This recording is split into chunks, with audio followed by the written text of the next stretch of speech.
Okay, Brittany, this is the book William Gibson, Neuromancer.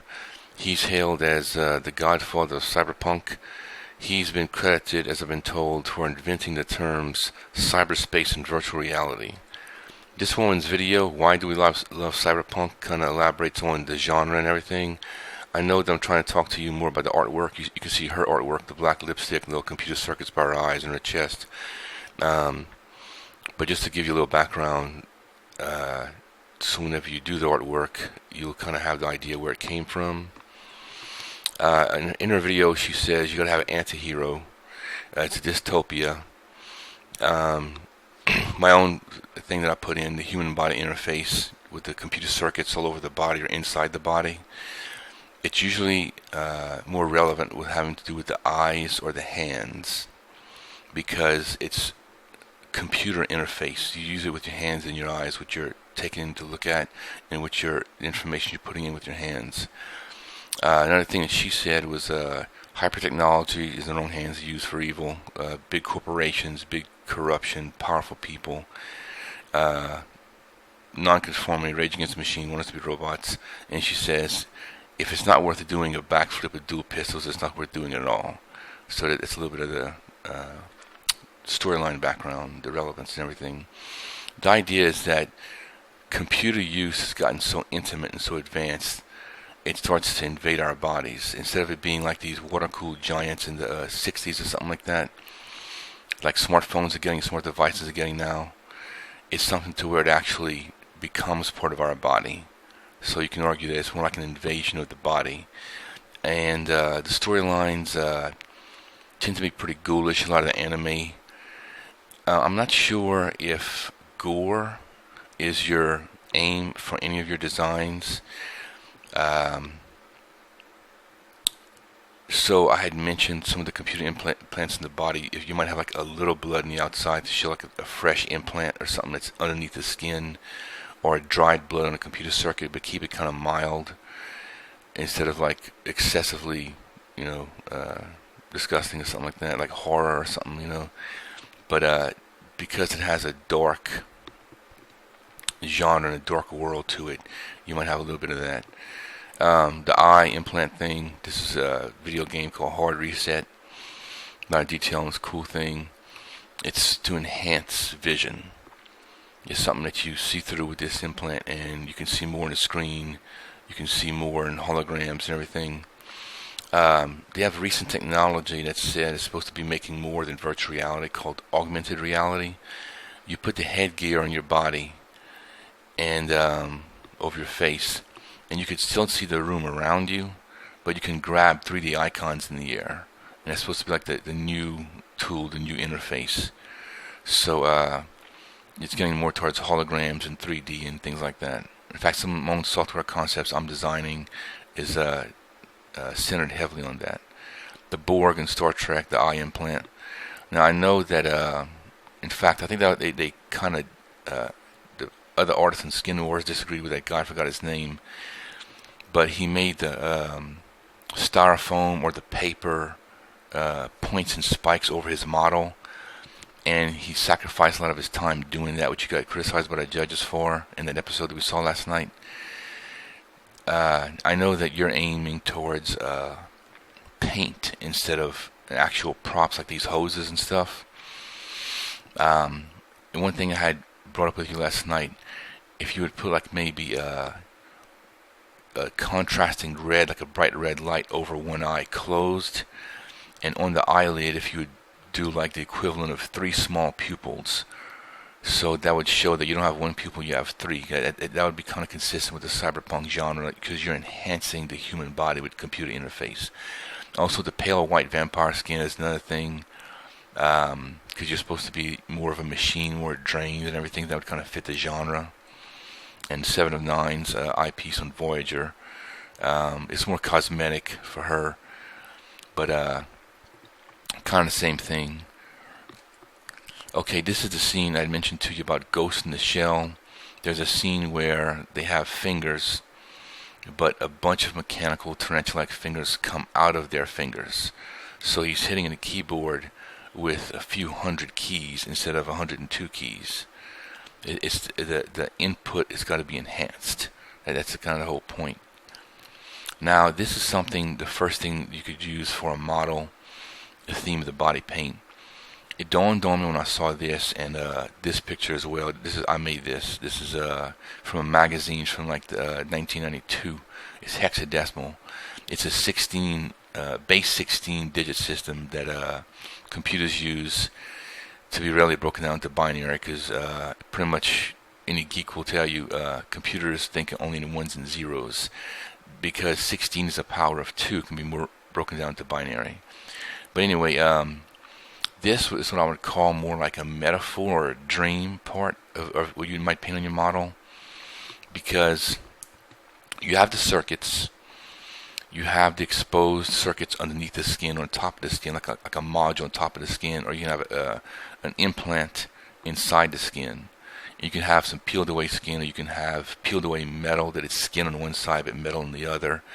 And you might have a little dead skin, a little burnt skin, a little shriveled skin, cause it's a little bit, not too much in the gore, but to show that the computer implant is damaging the body, or it's a fresh implant, or something that got messed with the implant, like in combat or fighting or something like that. But you on the models, like maybe back, maybe some of the chest, maybe some of the legs. I don't know where you would want like the dream metaphor looking. You could do the ones and zeros to the hexadecimal. You might show a computer screen, which arguably could be part of the person's implant. They can have a screen on their body, or just the idea of having the metaphor for the computer screen and interface, like a collage. That would be like the metaphor. So to mix that in the body paint, I think would be a very, very awesome mix. And circuits like this, again, like I said, either underneath or on top of. Just a few. I just googled circuits and did the image search. This is my crude thing. My photo editor's expired free ones, and I was wasting too much time trying to find another one. But I did a burnt paper look on my arm, and exposed circuits, or would look like to be exposed circuits in there. That kind of look. Okay, this is a fan rendition of Cortana. She's a holographic female in Halo 4, or in all the Halos. That's an alien weapon called, I forgot what it was. The real Cortana is this in the video game. So you see they were pretty accurate. I have this bookmarked, Body Paint Video Game Women, or something like that, in case you wanted it. This is a little extreme, because this is computer implants really, really invading the body. You have on the ball of the shoulder, you have the entire back of the skull, it's all the computer ports over the ear and everything. But I googled Cyberpunk female, and I got some of these. This is maybe one of the video games or something like that. Now, this is not a prosthesis or an implant. This is just simply a visor over the woman. But nevertheless, I thought it was kind of cool to show you. This is one right here. DeviantArt has a lot of art stuff. I'd be surprised if you never heard of DeviantArt, because I'm a computer nerd, not an artist, and I've known the site. But see, she has the circuits laid out in her haircut, the ear implant, the mic, the colors and everything is pretty cool. Maybe that's something around. If you ever paint a model, you might paint something around the neck, like here. Oh yeah, and the hair also has got to be like just decked out and psyched out. There's one I'm going to show you in the future. She has like orange or red hair, but this is pretty cool. It kind of reminds me of your haircut a little bit. Okay, there's another one on DeviantArt. If you paint a model, you might do the line down the lips to the chin like this, on the side, going from the eye to the jaw. The eerie blue is pretty cool. I think this picture came out real well. This is another one with the head and the skull. So much stuff on the head because the brain implants, the computer implants and everything.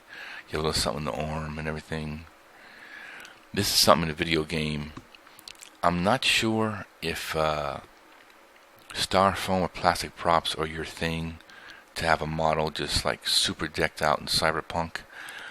But that would be consistent with the genre, like an arm module or a leg module or something. See how her knee pads are asymmetrical? They don't match. I was I did some research on modeling. I'm going to try to be a model for an art class at UL, and they said try to keep your poses asymmetrical. It's kind of dull just to stand there, so like twist your body. Don't do the same thing with each arm, kind of asymmetrical.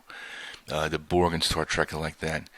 They're asymmetrical in their computer implants and stuff, their bodies and stuff, which I think does make more interesting art. So, but if you'd ever do a cyberpunk model, I'm not sure if you would go through the trouble of having like styrofoam and plastic props for like the arm module, or a big plastic gun like a weapon or something like that, shoulder turret or something like that. Really, but this arm gear here is very, very cool, and it's the same character here but with the decked out hair. So this is something that with a cyberpunk you're going to have. It's a little cross between implants and makeup, because it's the aesthetics are very thick and rich. So, and here's one of them. I think this is the last one I have. This is pretty cool. You have something on the arm, usually for implants or for fighting. You have the eye to enhance the vision and stuff like that. Okay, I had these notes that I jotted down. I took you through these pretty much. Dark genre. It's okay. Yeah, here's a part. Like I said, it would be your comfort level of actual gore or something, but on the implants, exposed flesh, burned flesh, or pale flesh, or small amount of blood, or maybe like dried blood in some of the implants or something like that. Circuits partially lit up, over or underneath the skin, like damaged, usually having to do with combat and stuff.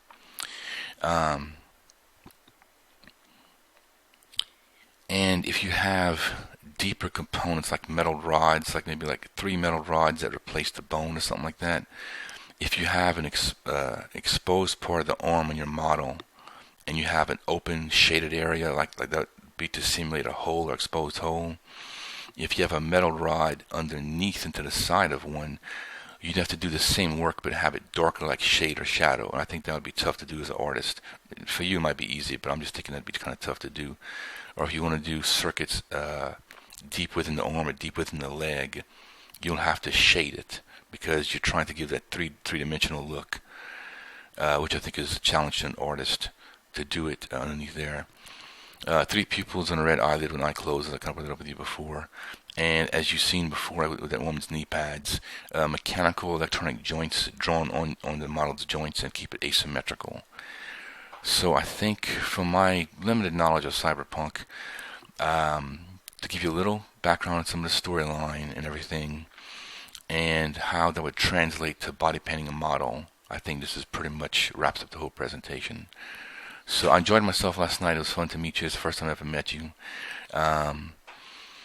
And I might send you another presentation of some of the artwork that I want you to do on me, because I was thinking the World War II rivets, but I have some kind of rookie artwork I did for manipulating a lot of pictures and Photoshop and stuff. I might be thinking of that instead. So I might send you that next. So, and there you go.